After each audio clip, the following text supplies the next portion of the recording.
Hello, I'm Ben, and I'm the world's most below average barista. But what I lack in talent, I more than make up for in passion for coffee.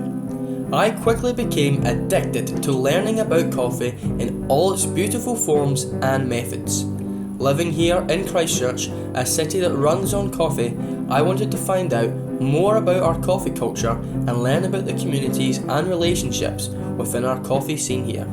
So, I asked the question, how do we get our coffee here in Christchurch?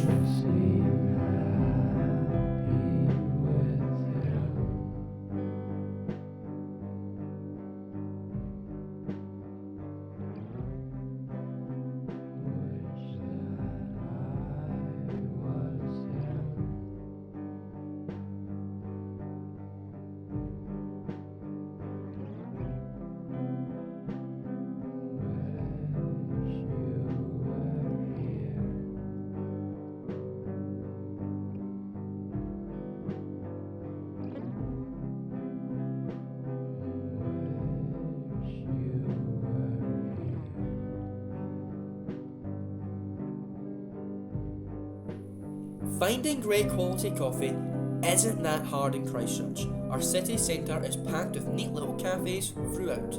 But I want to find out where they're getting these great quality beans from. So, this is where our story begins. The beginning of the coffee production line.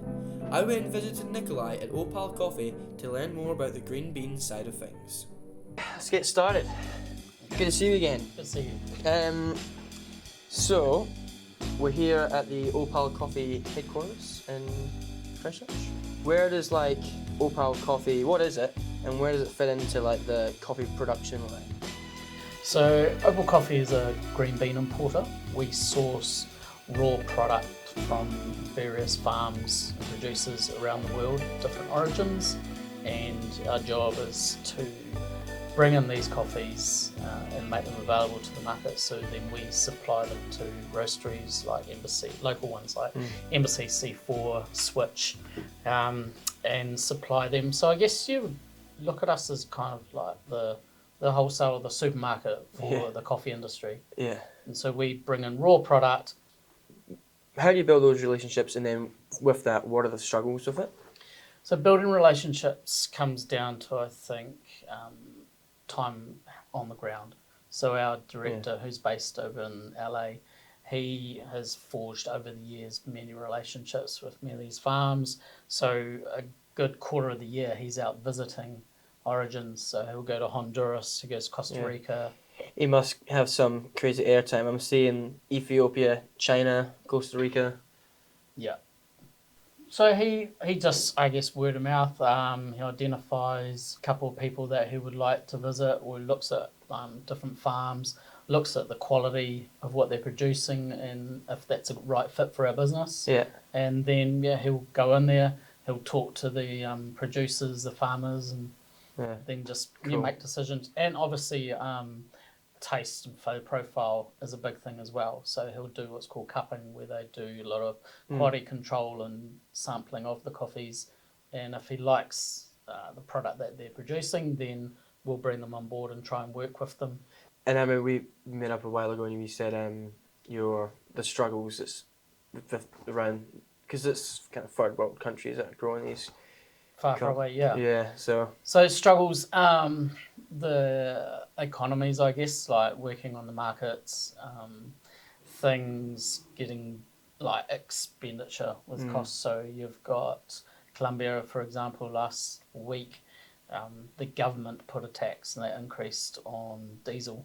So the farmers were like, no, we're not happy with this. And so there were strikes, which therefore roadblocks, it stopped the supply chain from beans getting from farms to washing stations processing down to the ports. So then there's a flow-on effect from that, and coffee may or may not leave on time. And because we're so far away, the flow-on effect of that is that maybe a blip in the supply chain for a week can push it out to like 2 or 3 months. Yeah. So you said there you're like a kind of coffee shop for coffee shops. Yep. How do roasters buy coffee from you? Like, is it hard for them, or how do they like pick and choose? No, not at all. So what happens is obviously then from our director sourcing coffee, then we will bring coffees over, and then we go through a stringent quality control process, and then we go look at the market and go, okay, I have a roastery, they sell certain types of coffee, I think we can approach them. And you'll get some roasters will develop a blend for a specific cafe as well. Like a friends at Embassy, they've done the same. The Ranger? Yeah. Yeah. So that's something that they've got a couple of different coffees, and they make a blend for them for that, and that's their own coffee that they won't sell to anybody else. Yeah, that's cool. Yeah. Last one, and the most important one, in my opinion. Okay. How do you support like the coffee industry here? So are there like events you do, or how do you support them? What do you do? Okay, good question. I think first and foremost, our job to support the local coffee industry and the coffee industry in general is to be always looking for new coffees to come in. We need to source coffees that are priced accordingly so that everyone can afford them. For the local market, yes, we hold events, so we do what's called either a cupping or tastings, where we offer out coffees that maybe we don't sell to the market, but they're niche ones. Because we obviously get a lot of samples coming through, and some of them don't suit customers' needs, but they're still really good coffees. And so what we do is we like to expose these to the market. There's a lot of what we call the coffee enthusiasts as well. It's a strong growing market that people are buying little at-home roasting machines. And so we're tapping into that market as well and sharing the larger scale coffees with them on a smaller market so they can buy them, have them at home. And just getting behind and attending events and supporting. That's a big one actually. Like go into the stuff. Well, Nicola, thank you very much for your time. You're welcome. Thank It's you. been a pleasure. It's been awesome. Man behind the green bean. That's it. I'm a green bean guy. Well, thank you. I'll catch you later. See you in the future. Okay. See you, mate. Thank you. Thanks, mate.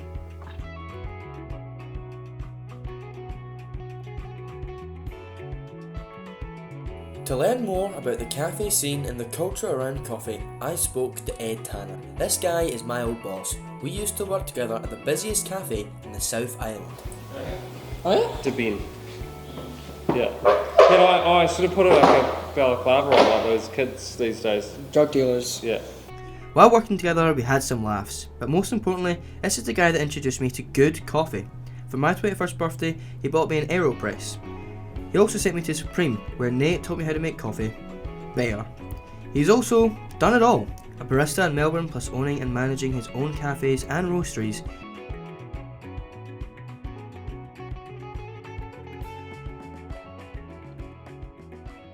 Guten Tag, Edmund. Hello, mate.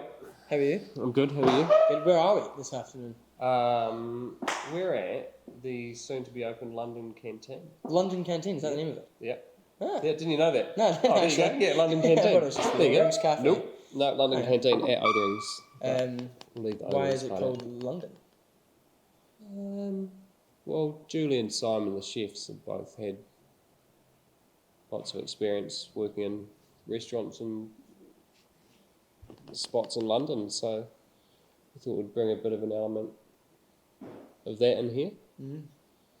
Sounds good. Yeah, Yeah. doesn't it? Sounds expensive. It's but canteen doesn't sound expensive. It's a bit of both. Like the noodle canteen, the coffee bar. Yeah, like the noodle. Yeah, exactly. Noodle canteen, but London. Yeah, Lovely, nice machine you got there. it's good. It's very nice. Isn't They it? named that after me, actually. Did they? Yeah. Slayer. I can imagine. You wouldn't have been born, would you?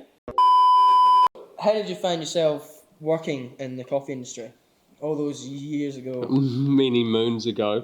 I did the course at what was then Christchurch Polytech, now ARA, restaurant, wine and bar. So it was a year long course, and it was all about food industry, service standards and all that. And they had a barista element, and I just got into it. year, really. Mhm. Drank heaps and heaps and heaps of coffee, really enjoyed it. And then just started working in cafes and just, it was good. It's good fun. It wasn't like, it's like the non-serious side of hospitality. It's, Yeah, you know, you bit can more you laid can back. put a bit of personality into it, and you Yeah. can have a good chat, and you can sort of, you know, Yeah. there's Whereas no yes those, or no. like, So I mean, you can still put that service element into it, but Yeah. it's all about that product at the end of the day. See, when you were doing that, was your dad giving you stick for it? Like, you're never going to make any money. Not that my dad does that. No, he just wanted me to do something. Yeah. Yeah. Would you I like? don't- Would you say to your kids, go and be a barista, or would you advise them against it? No, learn. Yeah. Hell yeah, learn how to make coffee, because Yeah. then you go and travel. That's You what I go was anywhere in there. the world and Yeah. say, I can pour a Rosetta, and they'll go, you've got a job. Yeah. Yeah. I mean, Even when I moved to Melbourne, I went for 4 days. By the end of day one, I had a job. I didn't even give them a CV or anything. How does Melbourne? I would say, feel free to disagree. Capital coffee of the world. I guess. What was it like working there? I guess. It's hard, man. Like, there's good coffee everywhere you go. Yeah. Like, Melbourne just has I guess it has a higher concentration of it. Right. How does it compare to here? Just bigger. Yeah, we're still in this funny. I think we still like. There seems to be like two types of coffee drinkers in New Zealand, which is I want strong coffee, you know, like, or I want hot milk. Yeah. That you know, there's more to coffee than that, and that's fine. You can have a strong milky whatever, but I just like the aspect in Melbourne that it's about, you know, flavour and heaps of nice single origin stuff. There's change in here though, right? Would you say? Yeah, Like, totally. There's more flavours slowly. I just don't think the general public care that much about it, and that's fine. That's totally okay. They just want like a. They just want boost. They just want a hot coffee quick, which I totally get. Yeah. But I do think there's. It's nice to have the option, right? Yeah. To have here, I can make you a pour over that will take me half an hour, and I put a lot of love into it. Had the privilege of drinking some of the rarest coffee in the world in Melbourne. I once drank the most expensive coffee that was ever brought into Australia at the time, and like it's like it doesn't taste like coffee. And you give coffee like that to some people, and they're like, "What is this? Isn't coffee?" And it's like, no, this is definitely coffee. Yeah. Well, I was at Opal Coffee and they were doing cupping today. Yeah. And I was drinking it, and I was really confused because they were going like, "Yeah, this one's quite smooth and chocolatey," and the next one was quite. They were saying like had different stuff in it, but I was like, that one's fruity and that one's not fruity. Yeah. And that one's more tangy, is what I said, and that's kind of what I got from it. And that's why I'm interested to do more cuppings, because I don't know how to. You're not wrong. Yeah. You're tasting it, right? Yeah. I think that's part of where there's that pushback from some people. Is like, but now you're telling me I can't like coffee, like I like it. So no, you can still like that. Yeah. But just understand that there's way more. Yeah. And it's actually like interesting and kind of exciting and delicious. And like, why wouldn't you, if you're spending like whatever you spend on a cup of coffee now? Yeah. Go get something nice. And take your time. Enjoy it. Yeah. Chill out. Yeah, relax, man. Yeah. And go like, oh yeah. And if you don't like it, you don't have to. Go somewhere else. You know? Yeah. I suppose we've kind of mentioned like what it's been like working in Christchurch. How have you seen it like? Because you're working in cafes in the 80s here. You're a dick. Actually, 2000. Right. Okay. I think. How old was I then? I would have been 2001. I first started. Really? 2000. Yeah, 2001. First started making coffee. Is that in where that countdown is now? Yeah. Big Fresh Mall it was, actually. Big Fresh Mall. Is that what it's called? Fresh, yeah. The supermarket was Big Fresh. It's crazy. Oh, those are the days. And then that guy was way ahead of his time. I think I mentioned that Yeah. before, but he had like 4 different grinders. Yeah. He roasted his own. It was all like it was pretty rubbish. Yeah, But yeah. he was interested. And then I moved to Cup up the hill, which I don't know what it's called now, and that's when I started roasting as really? well. That's where Underground was Yeah. born, Underground Coffee Roasters. So we used to roast under Cup way back when you were but a twinkle in your parents' eye. Oh yeah. So what have you seen? Hey. How have you seen? I suppose Christchurch develop as like a coffee community or coffee city? Because it is, right? Yeah, we've always had pretty cool cafes. Like before the earthquakes. Yeah. It's cool, man. Like Heaps. there's some like real sort of bohemian sort of spots, and it was a bit different, and it was like, you know, the birth of C1 and C4 and all of that was cool. Like just guys getting in there in a little alleyway and just roasting and pouring espresso, and then it was good. Yeah. Cranking tunes. Yep. And then I guess everyone loves coffee, right? Yeah. Well, not everyone, but some people like All normal people. All cool right? people. All the cool people. Is that why you left your hair like that? Yeah. Yeah. Bit of hairspray in there. Yeah, yeah. I don't know. It's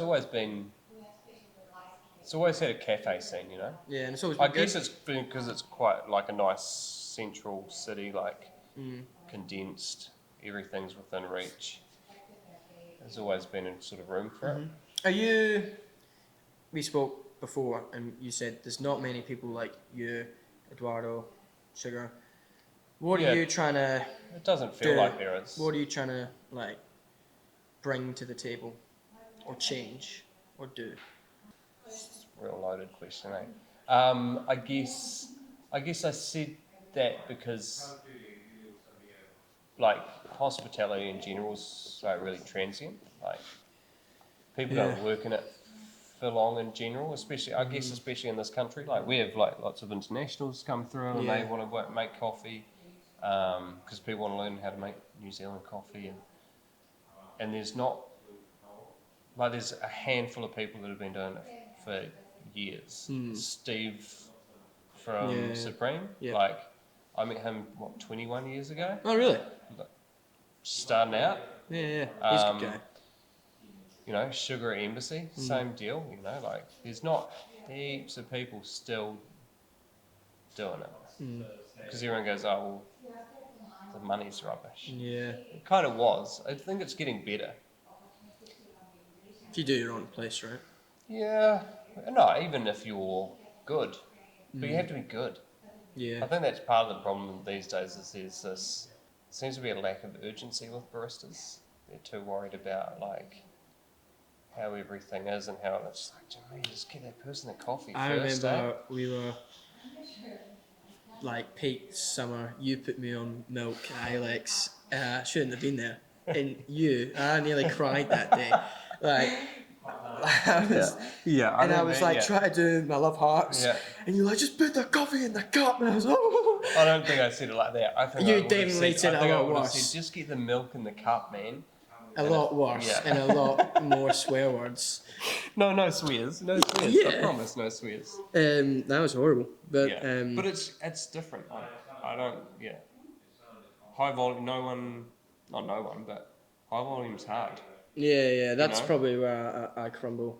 And that was like it's pumping, Yeah. and it still has to be good. Yeah. I quite like watching everything and Yeah. just look. Maybe that's why I'm not maybe that good at making coffee because I that's just why I quite wanna like do this. seeing. Because I want to make delicious coffee and just Yeah, not stress it would be nice. and chat to customers. Yeah, You know, talk about it, explain things. but there is a part of you where I see you when you're screaming abuse at me, and I stop and I go, Yeah. "Ooh, I love that!" Like, yeah, you do get something Yeah, out of yeah, it, and yeah. you don't get that on a building site No. or a Yeah. you know, in an office. Yeah. The writing other thing down with coffee is numbers. it's instant, right? So like, yeah, you might stuff up someone's order. Just make them another one. Yeah.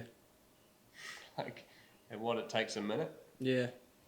Whatever. Well, actually, it takes a long, long time, mate. Some farmers out there. So imagine wasting that. Yeah, all right, you're getting into it. Yeah, okay, I understand. But, All you right. know, from the barista's Yeah. perspective. Yeah.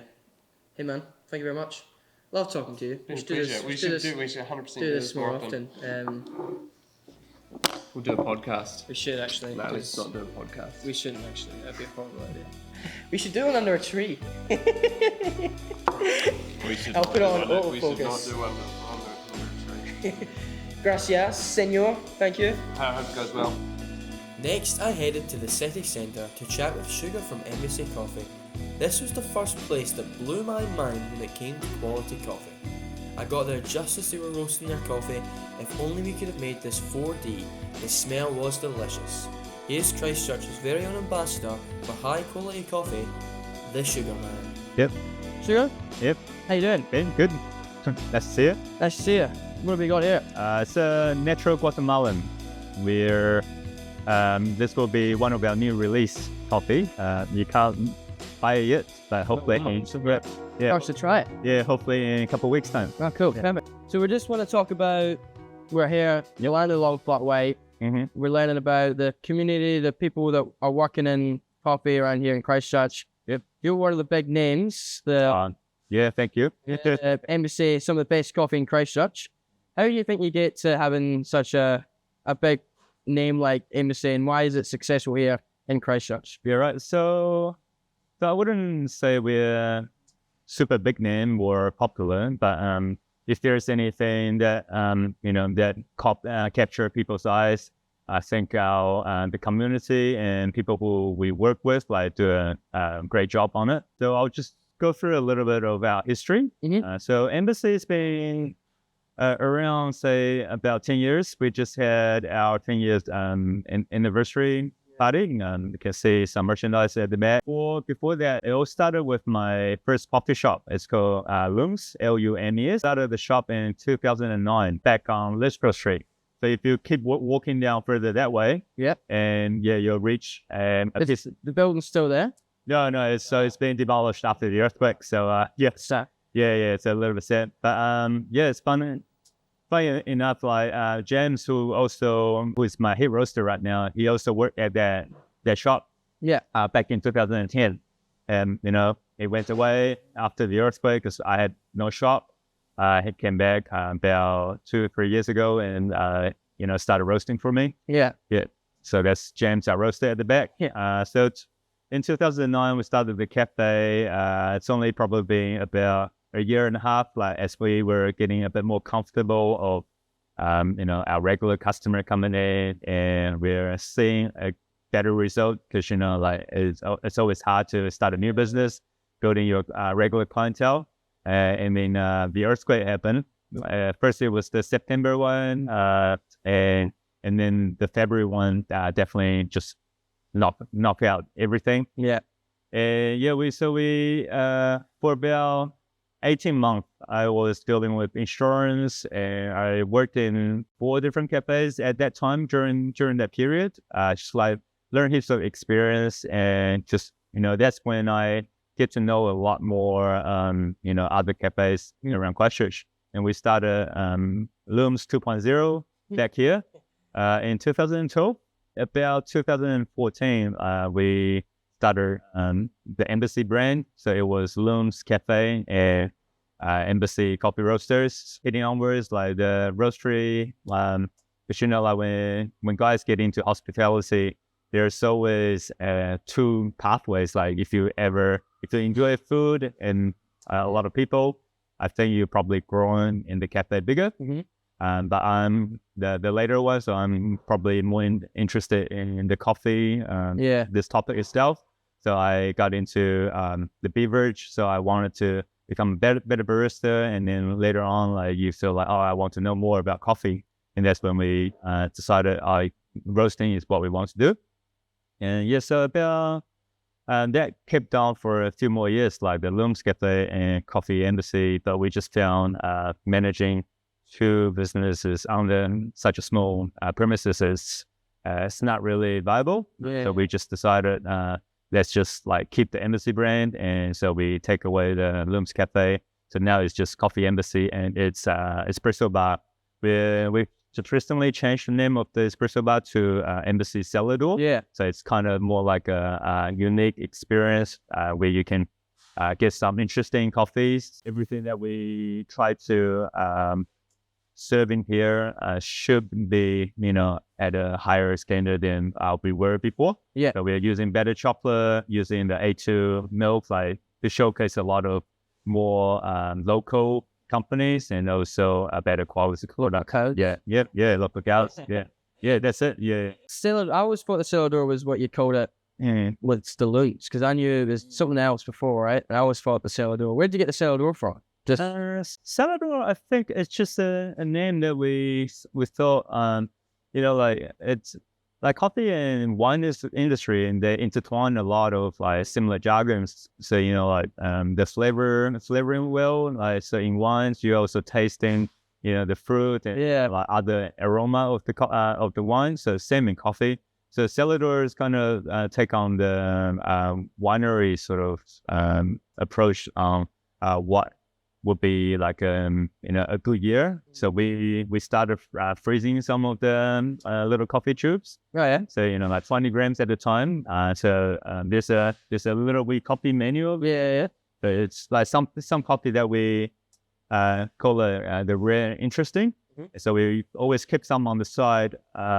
Each month we add in newer ones that we think it will be quite a nice coffee in the years to come. Yeah. And when customer comes in and they were like, oh, I really like the Ethiopian densa that I had about 6 months ago. Do you still have that? And go through their menu. Oh yeah, we still do.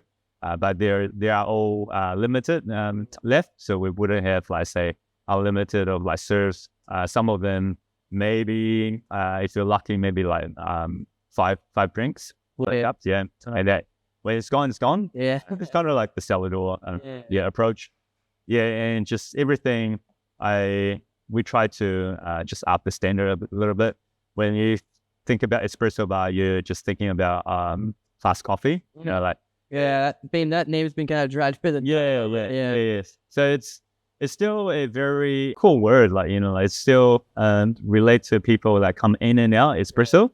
But I think the experience here that we are trying to offer is not just offers people come in for coffee. If you'd seen like espresso bar sign in like Milan or Paris, you'd go, oh, that's quite nice. Yeah. But if you see it in Christchurch, you'd be like, I might go somewhere else. Yeah. So change that name slightly, and it's also just a reminder of for ourselves, like whoever who's on the bar, now you're more. You're not just like banging out coffee. You're putting more effort into producing everything, and not just the coffee. Like we're trying to make some in-house pastries as well. So our manager Shogo, he's been baking heaps. Yeah. Is that the barista as well? Yeah. So also makes good coffee. Wow. Yeah. Very special. Yeah, sure. Yeah, exactly. Sweet. So we spoke briefly before about kind of looms and how you. And up during the earthquakes, where you started to work in different cafes and you built these relationships. Yes.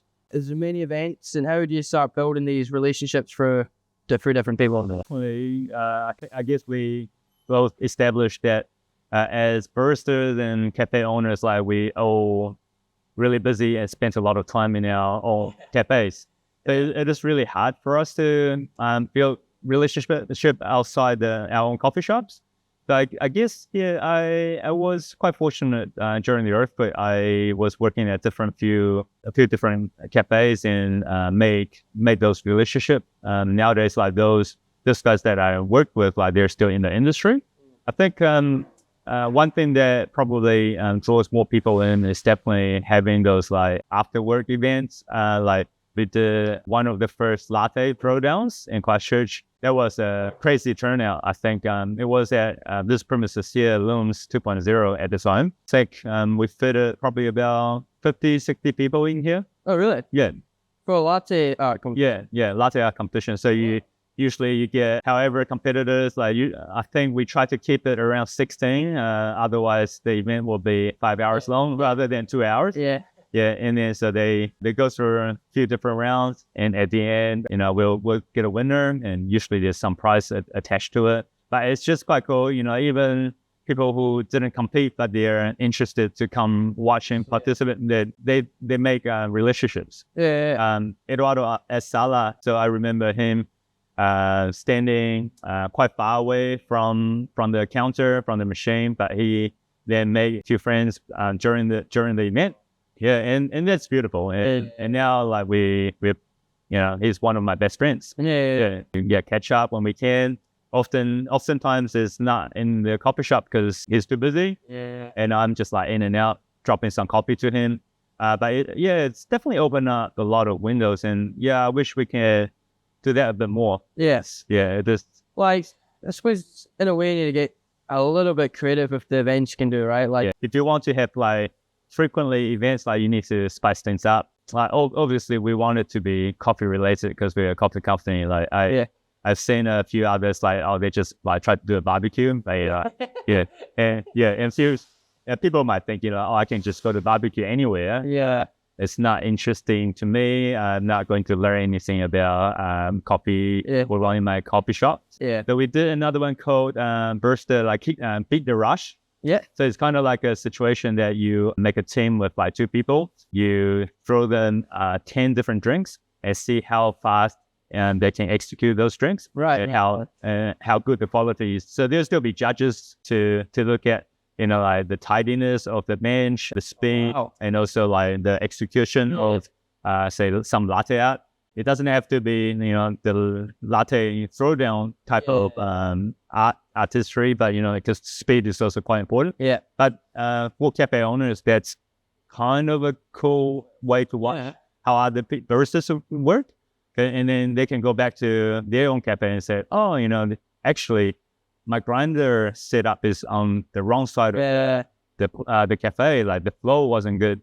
Or, 2 of my baristas, like if I have them working this way, I can save a lot of time and money.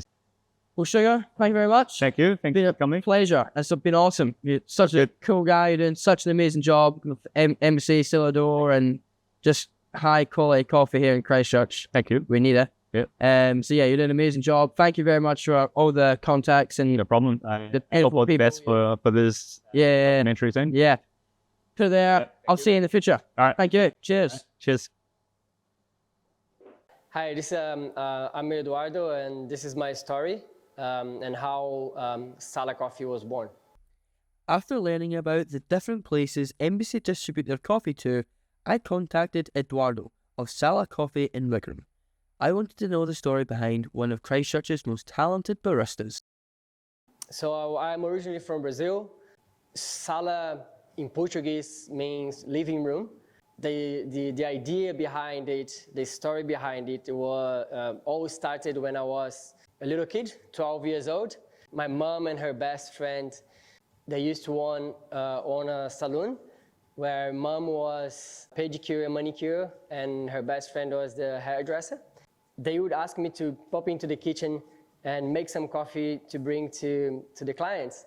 And that's the whole scenario stayed with me, and just thinking about people sitting down, having a good time, chatting around, drinking coffee in an environment where not everyone knew each other, but they would just kind of, meet each other at the moment and have a great time. So years passed by. When I was 18, I moved to London. I got a job in an Italian coffee shop. And that's where I like calling my relationship with coffee started. And I got trained behind the machine, and I got really curious about everything was happening on that training. And on the following day, I called the coffee company, the suppliers, and I asked them for 12 samples of different coffees, different origins. And so they sent it to me, and I tasted them, cupped all the coffees, and I got fascinated how the coffees could be so different. So I decided to go to London School of Coffee, where I've done a few courses there. And since then, I've never stopped.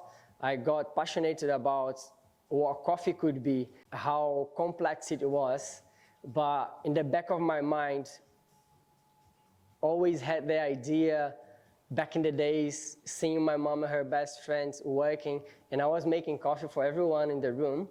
And I said, you know what, this is what I want to do. When came the time to open my own business, which I decided to call Sala, because coffee for me, it was a way to connect with people. And then I said, you know what, I first thought about the coffee room, but I realized that back in London, there was another place called Coffee Room. I said, oh, damn, I was really, a little bit disappointed. And so I thought about Sala, and then all the Sala, how people are not going to understand that. And I said, you know what? There's a story behind it. It's a short name, it's kind of catchy, and why not Sala? And so that's how Sala was born.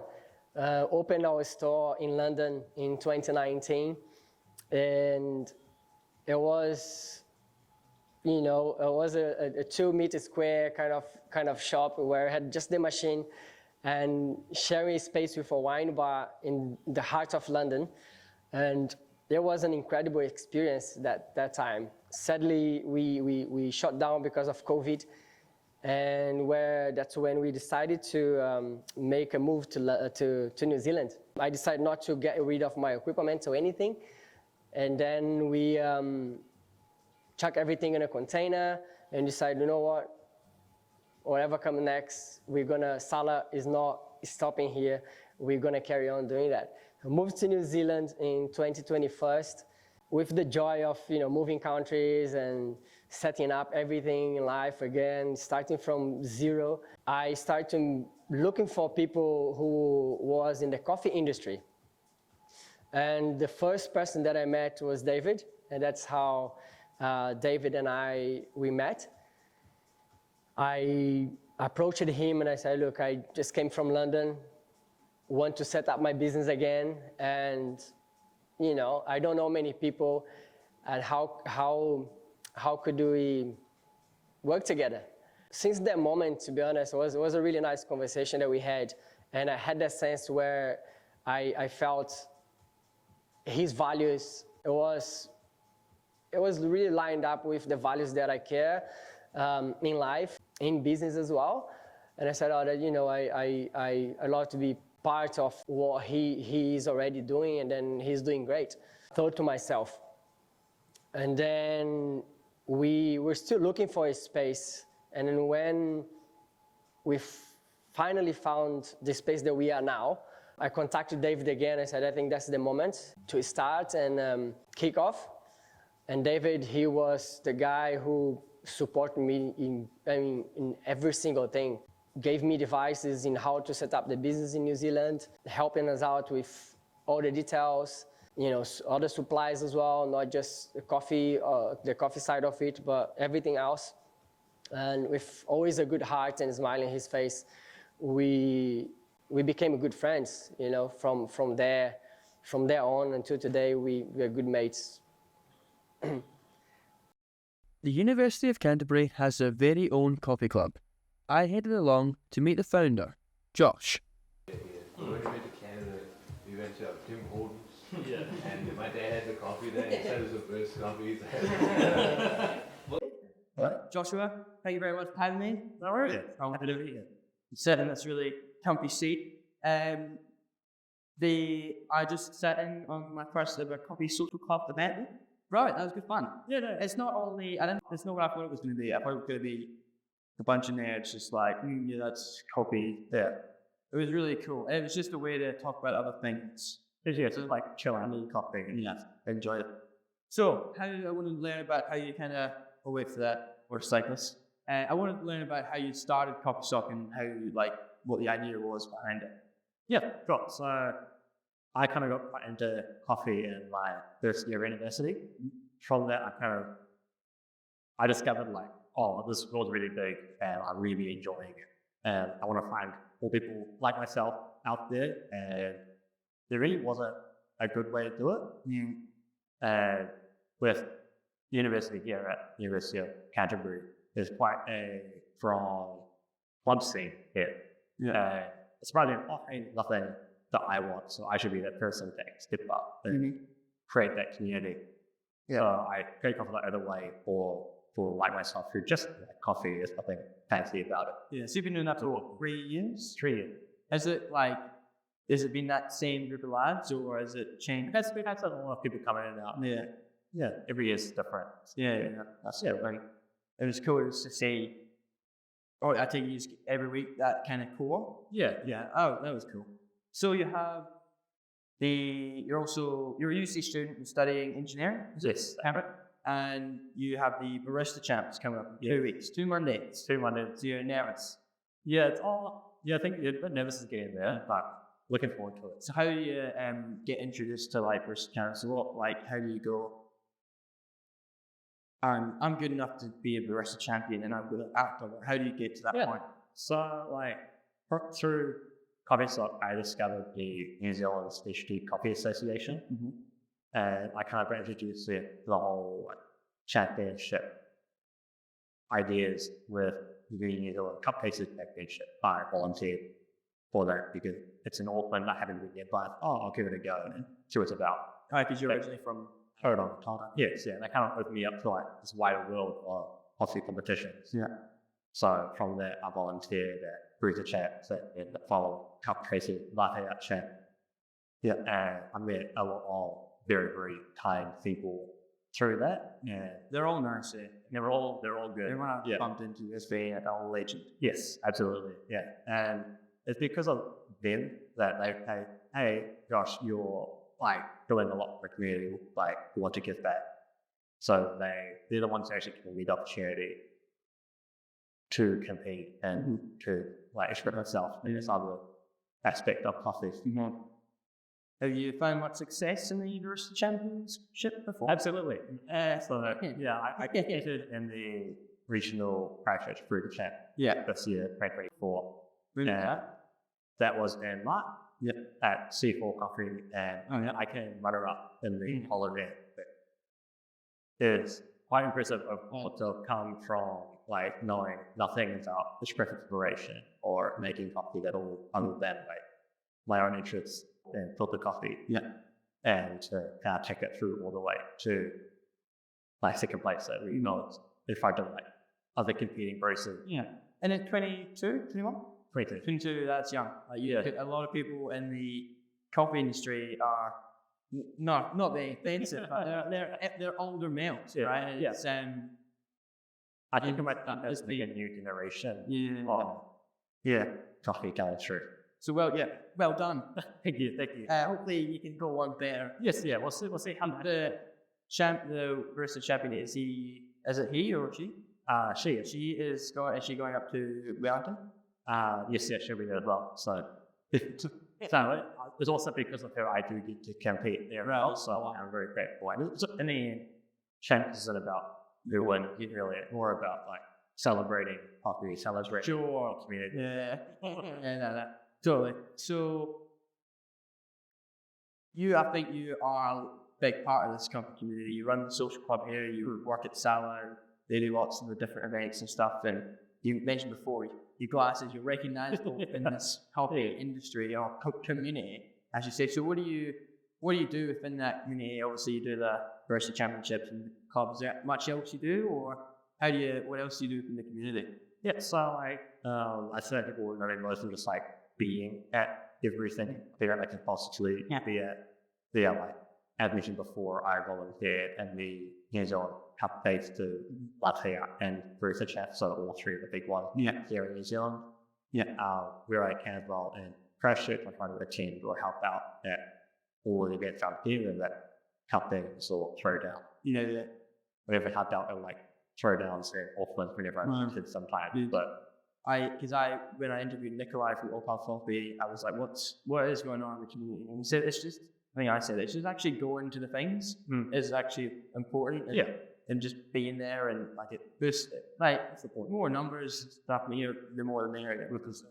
That's awesome. I suppose what attracted you in the first place? You kind of briefly mentioned it before, but like, was there like an experience that I know I had an experience where I drank my first coffee.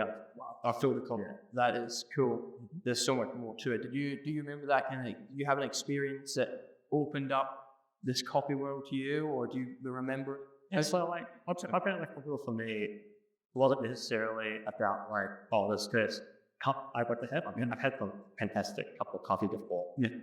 But for me, it was like this opportunity to actually, I can actually talk to the person about it. Yeah. And it's just that, hey, like, I really like this coffee, but in my point of brewing, I'm finding this or that. Just having that conversation. Yeah. As I've learned a lot of just from it. And for me, it's that connection that matters quite a lot. Yeah. And that's what attracted me to this. That's what attracted me to creating this club and competing over chances to get to connect and understand what other people are doing. Yeah. Yeah, That's awesome. So I suppose what actually happens at the coffee social cup like?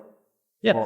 So like, I like to think about it. I pitch the club normally as just there's people who like to hang out and drink coffees in the end. So whether it's myself brewing all the coffees, or we sometimes get some members to be brewing coffees, and I'll bring in a different roaster's coffee each week. Is it always you? Does anyone else bring in coffee? Most of the time it's me, or like through the club, as me. Yeah. And we just hang out and brew coffees, and we'll talk about either like, oh, this coffee is interesting. Let's discuss what makes it interesting, or analyzing, doing experiments, and like, let's try different grind sizes in coffee and actually find out what tastes best as well. Sometimes it's just like, well, how's the week going? Yeah. Just talk about whatever's on our mind. And that is that kind of community, right? It's that kind of. I think I was at Huck's on Wednesday, or Friday, sorry, and I had this guy come in. He says they've got a machine on the bottom floor of their office, and it's not that good, but everyone uses it. It's free for them. He says I much prefer coming to this cafe, spend $4 on a long black. I get to first of all, I get to come out of the office. I get to chat with the barista. I get to just like, it's part of an experience, hearing the chat, the music, the vibes, and the other people. You get to meet other people from the offices and chat and stuff like that. And it's more than just a cup of coffee. And I totally get it. Oh, yeah. It's way more than sitting around drinking coffee. Like, from learning stuff. That's like the core of coffee. Why I like it is I get to experience other people's journeys. Actually, they get this little glimpse into what other people are doing, and why do they like coffees, or why have they come here, and what are they doing? Get a little glimpse into everyone, I think. Yeah. It's great. Because they all had their own little coffee story. Yeah. Yeah, but I could tell they were all quite smart, and they all really enjoyed coffee. Yeah. And that was a cool little insight. So yeah, we'll wrap it up there. Josh, that was fantastic. You nailed that. Well done. No problem. Thank you very much. Yeah. Best of luck in the Barista Champions. Thank you. Go Josh. Looking forward. Yeah. Thank you very much. I'll see you in the future. Yeah. Thank you. After sitting down with Nikolai and talking about the process coffee goes through before it reaches the cup, I was intrigued to learn more. Luckily, the legends that are Nikolai and Georgia asked me to stay and join them cupping. They start by precisely weighing out the coffee and putting it through the grinder. Each dose done separately. Cupping was something I hadn't done before, so it's fair to say I was pretty nervous.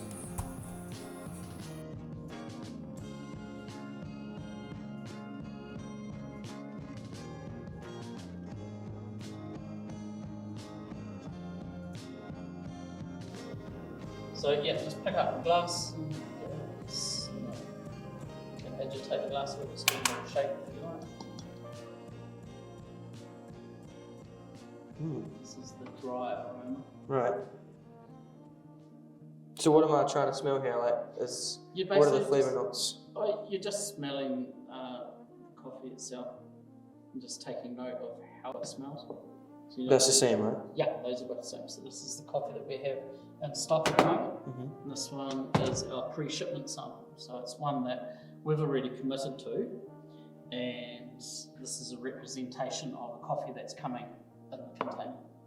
So we're just checking this. Yeah, so we basically have to compare it to our current one, because it's basically just going to be an ongoing blend that we have. And then, we just basically approve it. Cool. What do you think of the smell? Do you think that they're similar?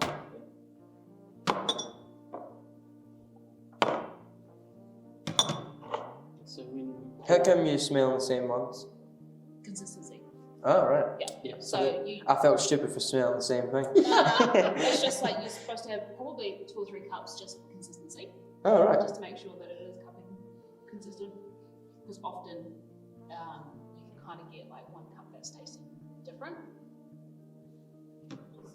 the role of cup of coffee They do smell differently, yeah. is looking for fog and consistency, like Georgia said.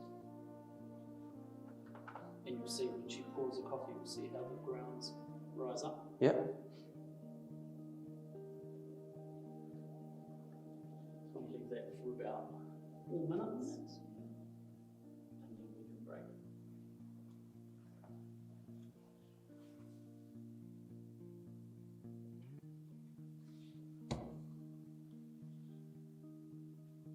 And sometimes too, we'll get coffees that obviously you have this crust here, but sometimes the coffees, the grinds don't come up. And so we're like, "Yeah, that doesn't look quite right." Oh, right. So What is that, like, down to the coffee, or? can be, I or think it's got to do with the freshness. Right. freshness Oh, right. as well. So.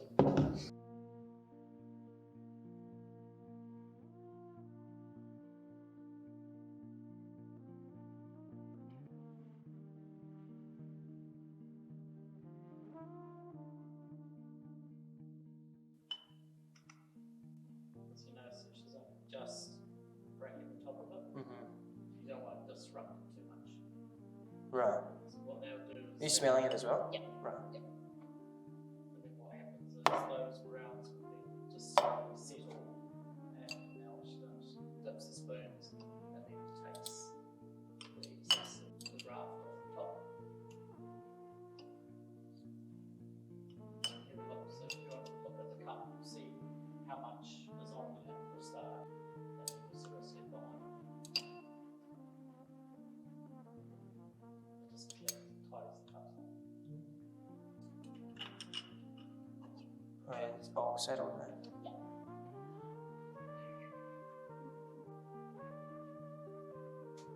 Then we wait pretty much until 10 minutes is when we start slurping. Slurping. You'll see why it's called slurping. Yeah, so like hot soup, right? Yeah.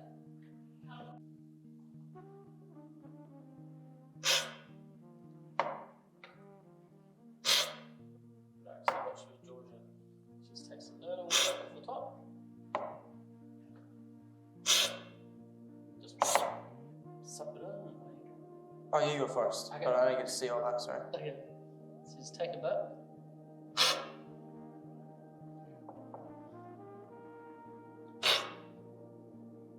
Important after each cup. Dip it in water just so you clean your spoon.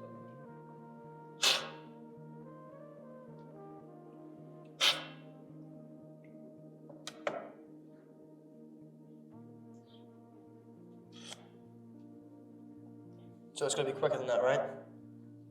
So if it's your first time, Yeah. Yeah. But sometimes it's easier if you don't fill the spoon either. If you put a little bit less in the spoon. Okay.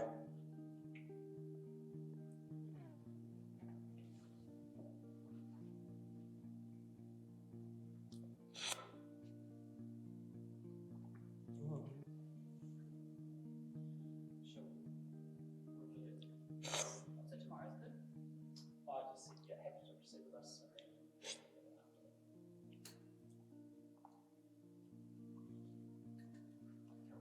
That's cool. Whoa. Honestly, that's. Yeah, that one's still real good. It's delicious. I mean, this one's still. I know, I think it's new and it's green. Because they pushed for it to come in. So is this what you guys do all day? Just sit around? Well, it's a small part of it, but Yeah. yeah, sometimes we get, heaps of samples of the week, so that we end up spending our time doing the QC, roasting, then do a big couple of days. So could you guys like do that and then be able to like smack out flavour notes from that wheel? Yeah. Yes. Yeah. Wow. So that's your job? Yeah, it's part of it. It's all part of it. We basically cut them and then we kind of identify what we taste from them. Yeah. A lot of it is really subjective though. Yeah, so you before, yeah, true. It is very subjective. You before, you were saying there was that MC one had like baking, so that would be like, Just cinnamon. what, yeah, I assume, is it cinnamon? So it Cinnamon, had a bit of a spice to it. yeah, Yeah. so yes. What's skunky? I don't know if I'd like a meaty, brothy coffee. Nah, pretty much anything from like down here is just like not ideal, and you'd probably even like. Oh yeah, you got that like smoky and You'd burnt probably classify that as like pipe tobacco. So that's a flavour. I remember like, cause my dad hates coffee, and he says it just tastes like ashtray. And that's yeah, well done, Martin. You have a very good palate. Yeah. It does taste actually. The one coffee that I always get vegetable and raw breed from is the grade 4 Sedan. Imagine like old spinach or old silver beet, that type of, Yeah. that's Crazy how that can come out of coffee, yeah, those flavours. Even Woody's like Yeah. papery. Paper, yeah. musty, dusty. It's kind of you wouldn't think so at first, but the more that you get into it, it's like wow. We've had like the cereal type thing. We have one customer who we gave him what we thought our flavour profile was, Mm-hmm. and then he turned on a dime and said it was like yogurt and Weet-Bix. Ah. Okay, cool. So left field, but Yeah. it works for him. So Yeah. he's the one that brought it. So we'll go. It's really Yeah. nice coffee actually. Yeah. It tastes delicious. It's really good. It's one of my favourites. Yes, But yeah, that's funny because this is Big trick. is the industry standard for sampling, tasting coffees. But yet there's just so many variables. You know, the water could be different, the timing that you do it could be different. You don't do it on the same machine as somebody else. So, and like I said, that everyone's palates are different as well. Yeah. Yeah. Oh, maybe I need. I'll try a little bit more intense slurp here.